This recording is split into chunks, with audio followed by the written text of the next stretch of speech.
This video is sponsored by the Daily Upside, a free, high-quality business and investing newsletter. Check out the link in the description below to sign up for free. In a recent video of mine where I was reviewing investment TikToks, I came across a number of people purporting to have the next big secret to finding positions that were about to blow up.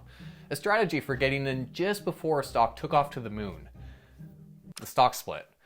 Now, if you know anything about stock splits, that might sound a little stupid, because stock splits are pretty unremarkable. It's really just an arbitrary accounting thing where a company divides up its current shares into smaller units and adjusts their price accordingly.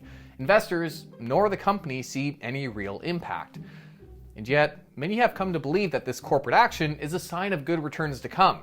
And with stock splits recently announced for Google, Amazon, and Canadian tech darling Shopify, some have suggested that we can expect to at least double our money just by chasing these coming splits. Pretty tall claims, but do stock splits actually lead to outsized returns? Well, being the skeptical party pooper that I am, I decided to whip out the old Excel spreadsheet and see what the numbers had to say for themselves. I went back and analyzed every recent US stock split I could find to see how these stocks performed. And while far from a true academic study, I did stumble upon some pretty interesting things, as well as some more ridiculous stuff. So do stock splits actually lead to strong performance, or is this just the latest stock market hoopla to circulate on social media? Well, let's find out together on today's Plain Bagel. Before we get into my brief analysis, let's go over why people would even think in the first place that stock splits would lead to outsized returns. Because as highlighted, a stock split is a pretty immaterial thing for a company's intrinsic value. If a company decides to carry out a 2-for-1 split, for example, where every stock is split into 2 units, the stock price will be cut in half on the day the split occurs. So investors don't see any change to the amount of money that they've invested, and there's no impact on the value of the company. The only real change is that the stocks will now be available in a lower denomination. So when Google carries out its 20-for-1 stock split this year, its roughly $2,500 stock will be available for roughly $125 a share. And investors who previously had $2,500 invested in one stock will now have $125 invested each in 20 units. So really, you're just cutting the company pizza into more slices. As you can see, it's a bit of a wash. So why would anyone think that this would cause a stock's price to rally? Well, as with most weird market phenomena lately, it's mostly thanks to Elon Musk, or rather his company Tesla.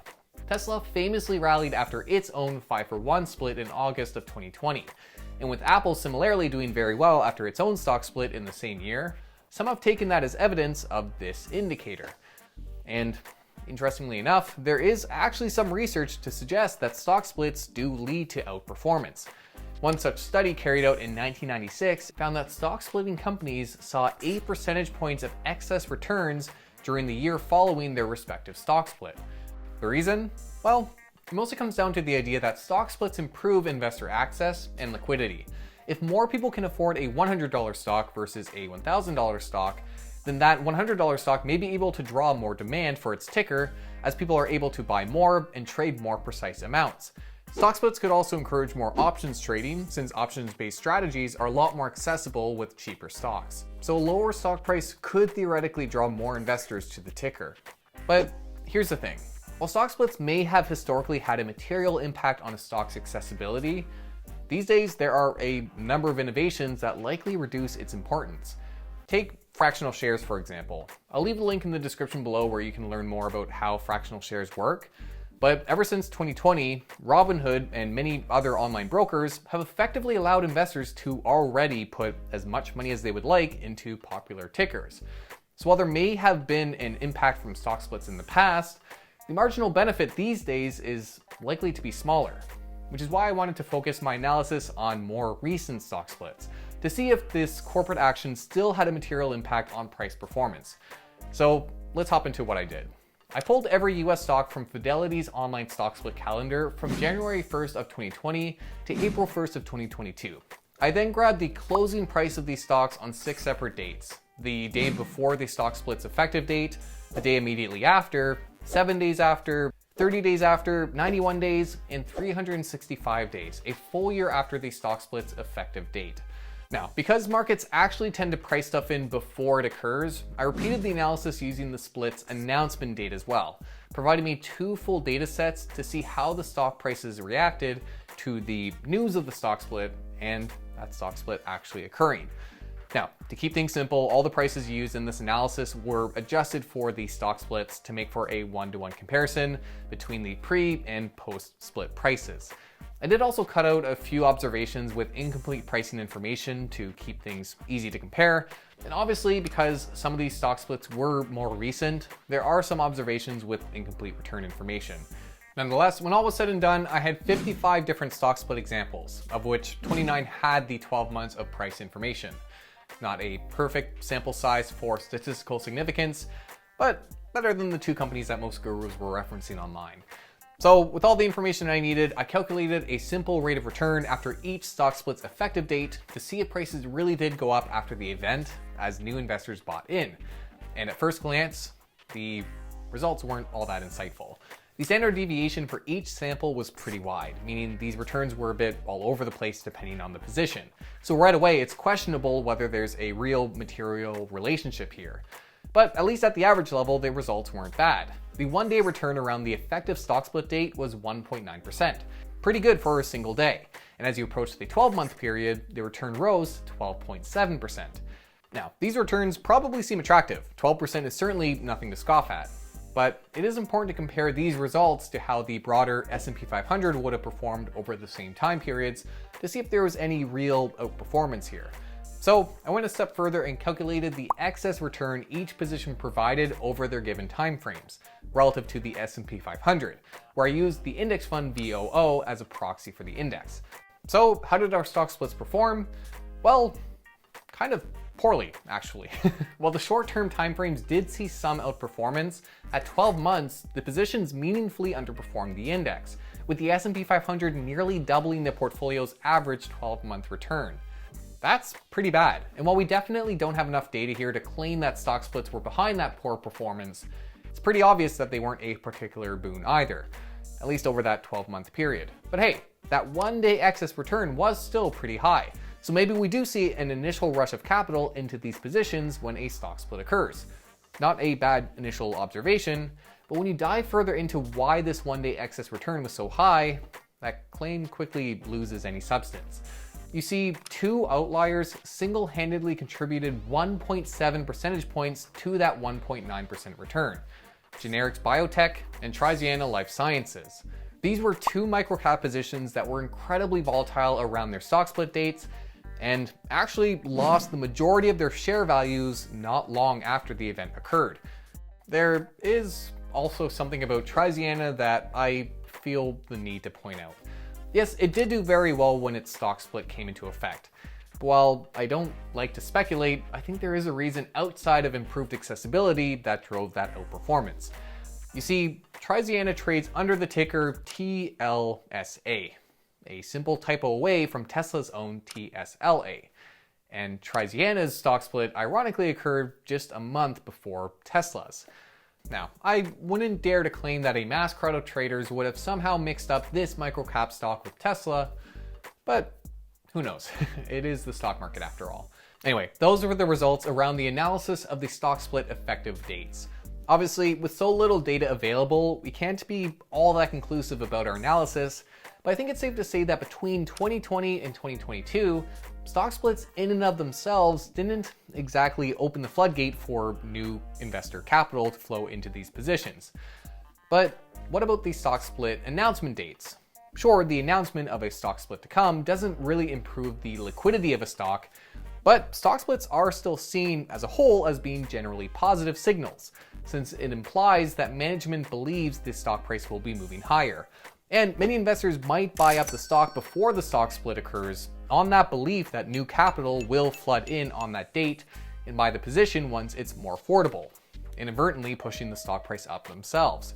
So do we see a notable excess return when a stock split is announced?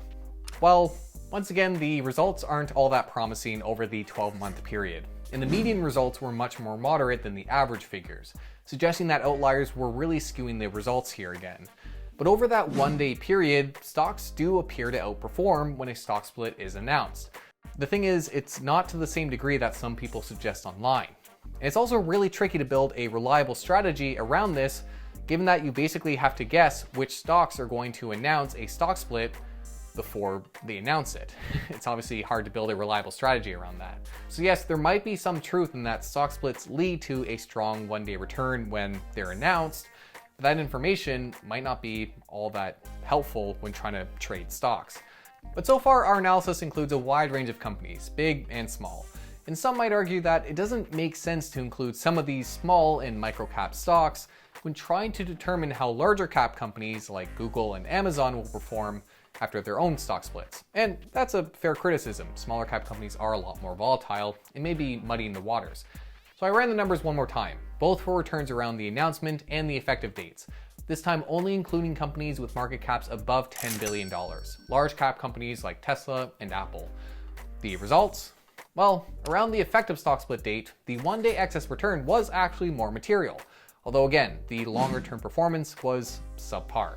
But with the announcement date, the results were a lot more mixed. And again, with high standard deviations, it's hard to put much weight on any of these results.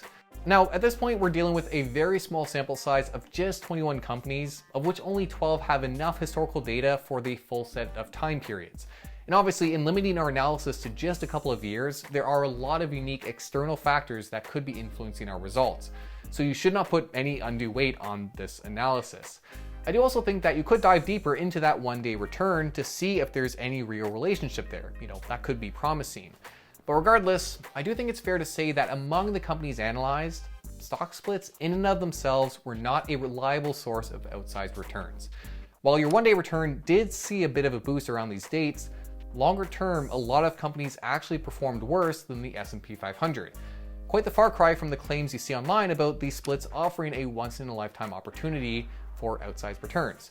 So hopefully this quashes some of those claims. Now, does this mean that Google, Amazon, and Shopify will perform poorly around their stock splits? Absolutely not. I really can't emphasize enough how limited the insight being provided here is.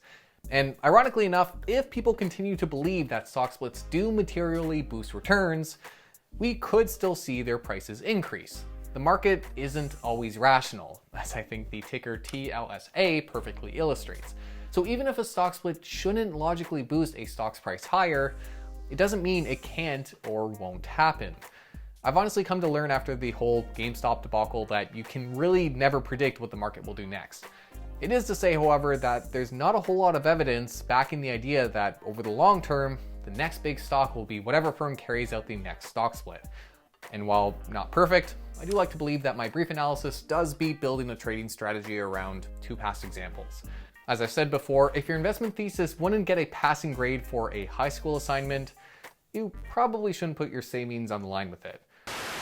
A quick thank you to the Daily Upside for sponsoring today's video. As you probably know, finding unbiased and up-to-date information can be difficult at times. And for creators like myself, that's obviously a really important thing if you want to put out quality content.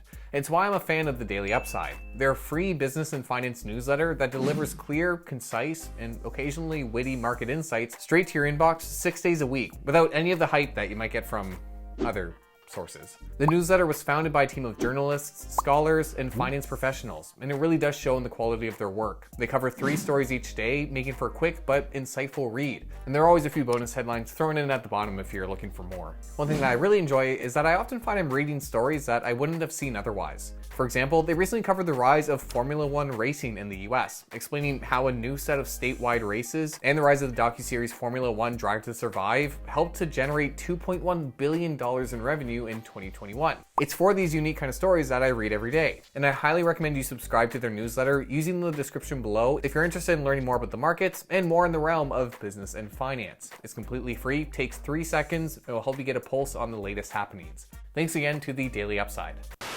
Thanks for watching. I hope you enjoyed this video. If you did, please do make sure to like, subscribe, and all that good stuff. It does really help the channel. And let me know your thoughts about this brief analysis and what you think about stock splits. Thanks for joining me today. We'll see you in the next one.